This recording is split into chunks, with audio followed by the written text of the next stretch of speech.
আসসালামু আলাইকুম।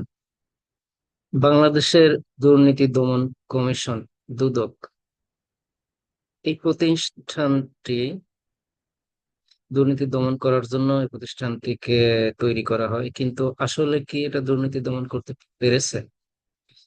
এই দুর্নীতি দমন কমিশনের কাজ ছিল যে অনেক মানুষকে ক্লিন সার্টিফিকেট দেওয়া। এটা প্রমাণিত যে যাদেরকে তারা ক্লিন সার্টিফিকেট দিয়েছে তাদের অনেকেই পরে দোষী প্রমাণিত হয়েছে। যেমন উম, রাজস্বের মতিউর রহমান, তাকে কমপক্ষে 3বার ক্লিন সার্টিফিকেট দেওয়া হয়েছে। তাহলে সেই দুদককে ধরা হবে না কেন? দুদকের কোন কোন কর্মকর্তা, তদন্ত কর্মকর্তা বা কারা এইসব ক্লিন সার্টিফিকেট দেওয়া জড়িত? এগুলো, এরাও তো নিশ্চয়ই দুর্নীতিগ্রস্ত। তাদের সম্পদের হিসাব নেওয়া হচ্ছে না, তাদের বিচার করা হচ্ছে না, দুদককে ধরাই হচ্ছে না।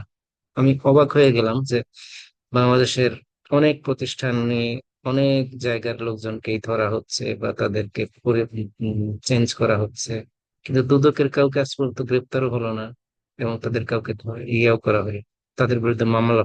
আমি সত্যি অবাক হয়ে যাচ্ছি বিষয়টা। ধন্যবাদ।